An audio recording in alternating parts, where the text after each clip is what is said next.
નમસ્કાર વિદ્યાર્થી મિત્રો. ધોરણ 9ના વિજ્ઞાનના આજના આ ખાસ સેશનમાં તમારું સ્વાગત છે. આજે આપણે પ્રકરણ 4 એટલે કે પરમાણુનું બંધારણ વિશે વાત કરવાના છીએ. ખાસ કરીને નીલ્સ બોહરનો પરમાણુ નમૂનો. આ બહુ જ રસપ્રદ ટોપિક છે અને આપણે તેને એકદમ સરળ, કલરફુલ અને આકર્ષક રીતે શીખીશું જેથી તમને ફટાફટ યાદ રહી જાય. ચાલો શરૂ કરીએ. તો સંજય મેથ્સ એન્ડ સાયન્સ એકેડેમીમાં આપ સૌનું દિલથી સ્વાગત છે. અમારો હેતુ બસ એ જ છે કે વિજ્ઞાન અને ગણિતના અઘરા લાગતા કન્સેપ્ટ્સ આપણે એકદમ સહેલાઈથી અને મજા કરતા સમજી શકીએ. તો ચાલો રસાયણ વિજ્ઞાનના આ પાયાના સિદ્ધાંતને કાયમ માટે મગજમાં ફિટ કરી લઈએ. આજે આપણે મુખ્ય 5 બાબતો પર ફોકસ કરીશું. પહેલાં તો રધરફોર્ડની સમસ્યા શું હતી એ જોઈશું. પછી બોહરનો ઉકેલ, કક્ષાઓ અને ઊર્જા સ્તરો વિશેની સમજૂતી, નોબેલ વિજેતા નીલ્સ બોહરનો ટૂંકો પરિચય અને છેલ્લે પરીક્ષા માટેના મુખ્ય મુદ્દાઓ. ચાલો સૌથી પહેલા વિભાગ 1થી શરૂઆત કરીએ. રધરફોર્ડની સમસ્યા. વિજ્ઞાનમાં કોઈ નવી શોધ થાય ને તો એ મોટે ભાગે જૂની ભૂલ કે સમસ્યામાંથી જ આવતી હોય છે. જુઓ, રધરફોર્ડના નમૂનામાં પ્રોબ્લેમ શું હતો? એમણે કહ્યું કે ઇલેક્ટ્રોન કેન્દ્રની આસપાસ સતત ગોળ ગોળ ફરે છે. પણ ભૌતિકશાસ્ત્રનો સીધો નિયમ છે ભાઈ કે જો કોઈ વસ્તુ આમ સતત ગોળ ફરે તો એની એનર્જી એટલે કે ઊર્જા ધીમે ધીમે ઓછી થાય જ. હવે વિચારો, જો ઇલેક્ટ્રોન પોતાની ઊર્જા ગુમાવે તો શું થાય? એ ધીમે ધીમે કેન્દ્રની નજીક ખેંચાતો જાય અને એક સમય એવો આવે કે સીધો કેન્દ્ર સાથે ભટકાઈ જાય. મતલબ આખો પરમાણુ જ નષ્ટ થઈ જાય. પણ વાસ્તવમાં એવું તો થતું નથી. પરમાણુ તો એકદમ સ્થાયી હોય છે. તો આ બહુ મોટી ગૂંચવણ હતી જેનો ઉકેલ લાવવાનો હતો. અને અહીંથી શરૂ થાય છે આપણો બીજો વિભાગ, બોહરનો ઉકેલ. નીલ્સ બોર આવીને આખી ગેમ જ બદલી નાખી. બોહરે એક બહુ જ ક્રાંતિકારી આઈડિયા આપ્યો. સ્વતંત્ર કક્ષાઓ એટલે કે ડિસ્ક્રીટ ઓર્બિટ્સ. એમણે કીધું કે જુઓ, ઇલેક્ટ્રોન ભલે ફરે છે પણ એ પરમાણુમાં મન ફાવે એમ રખડી નથી શકતા. એમના માટે ચોક્કસ ફિક્સ રસ્તાઓ બનાવેલા છે જેને આપણે સ્વતંત્ર કક્ષાઓ કહીએ છીએ. અને સૌથી મજેદાર વાત તો એ હતી કે જ્યારે ઇલેક્ટ્રોન આ પોતાની ફિક્સ કક્ષામાં ફરતા હોય ને ત્યારે તેઓ કોઈ જ ઊર્જા ગુમાવતા નથી. બસ અહીં જ પરમાણુની સ્થિરતાનો આખો પ્રોબ્લેમ સોલ્વ થઈ ગયો. આ વાતને એક સિમ્પલ ઉદાહરણથી સમજીએ. કલ્પના કરો કે એક રનિંગ ટ્રેક છે. હવે દોડવાની રેસ ચાલતી હોય ત્યારે કોઈ ખેલાડી મન ફાવે ત્યાં મેદાનની બહાર થોડો દોડી શકે? ના, એણે પોતાના માટે નક્કી કરેલા ટ્રેક પર જ દોડવું પડે છે. ઇલેક્ટ્રોનનું પણ બરાબર આવું જ છે. ઇલેક્ટ્રોન આપણા દોડવીર છે અને આ સ્વતંત્ર કક્ષાઓ એમનો રનિંગ ટ્રેક છે. છે ને એકદમ ક્લિયર? તો હવે આગળ વધીએ વિભાગ 3 તરફ. કક્ષાઓ અને ઊર્જા સ્તરો. ઇલેક્ટ્રોન ફરે છે એ તો સમજી ગયા, પણ આ કક્ષાઓની ગોઠવણ કેવી રીતે હોય છે? ચાલો એ જોઈએ.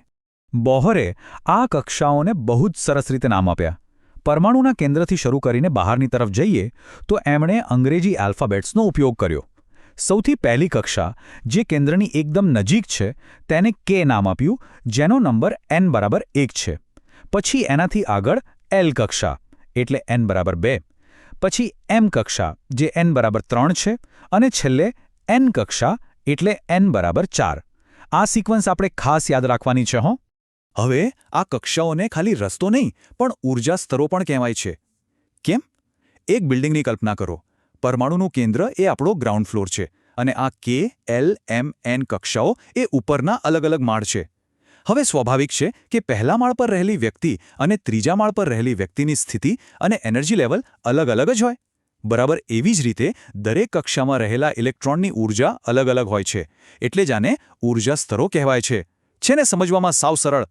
હવે વિભાગ 4, નોબેલ વિજેતા નીલ્સ બોહર. ચાલો થોડી વાત એ મહાન વૈજ્ઞાનિક વિશે પણ કરી લઈએ જેમણે આટલો મસ્ત આઈડિયા આપ્યો. નીલ્સ બોહરનો જન્મ 7મી ઓક્ટોબર 1885ના રોજ કોપનહેગનમાં થયો હતો.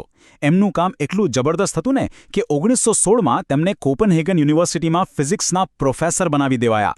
અને હા, સૌથી મોટી વાત, 1922માં પરમાણુ બંધારણને સમજાવવા બદલ તેમને સાયન્સનો સૌથી મોટો એવોર્ડ નોબેલ પ્રાઇઝ મળ્યો. આ સાબિત કરે છે કે જો સાચી દિશામાં મહેનત કરવામાં આવે તો વિજ્ઞાનના મોટામાં મોટા કોયડા પણ ઉકેલી શકાય છે. હવે આવીએ છીએ આપણા છેલ્લા અને 5મા વિભાગ પર, મુખ્ય મુદ્દાઓ. ચાલો ફટાફટ રિવિઝન કરી લઈએ.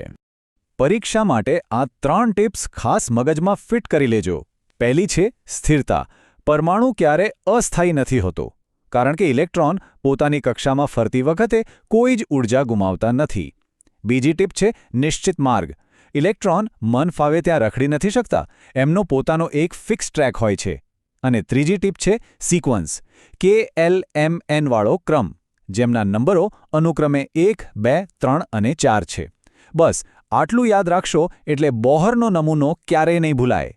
હવે આ બધું સમજ્યા પછી મને એક સવાલ થાય છે. વિચારો કે જો પરમાણુ એક નાનકડા સૌરમંડળ જેવો છે, જેમાં ન્યુક્લિયસ એ સૂર્ય છે અને ઇલેક્ટ્રોન ગ્રહોની જેમ તેની આસપાસ ફરી રહ્યા છે, તો પછી પેલા સૂર્ય એટલે કે કેન્દ્રની અંદર ખરેખર શું છુપાયેલું હશે? એ કેન્દ્ર શેનું બનેલું હશે? આ વિચારવા જેવી વાત છે ને? આ રહસ્ય આપણે વિજ્ઞાનના આગળના સેશનમાં ચોક્કસ ઉકેલીશું. તો વિદ્યાર્થી મિત્રો, આશા છે કે પરમાણુના બંધારણનો આ અદ્ભુત ખ્યાલ હવે તમને એકદમ ક્લિયર થઈ ગયો હશે. જો આજના આ સેશનમાં મજા આવી હોય ને, તો Sanjay maths and science academy ચેનલને લાઇક, શેર અને સબસ્ક્રાઇબ કરવાનું બિલકુલ ભૂલતા નહીં. બેલ આઇકન જરૂર દબાવજો, જેથી નવો વિષય સૌથી પહેલા તમારી પાસે પહોંચે. તો બસ શીખતા રહો અને વિજ્ઞાનનો આનંદ માણતા રહો. આવજો.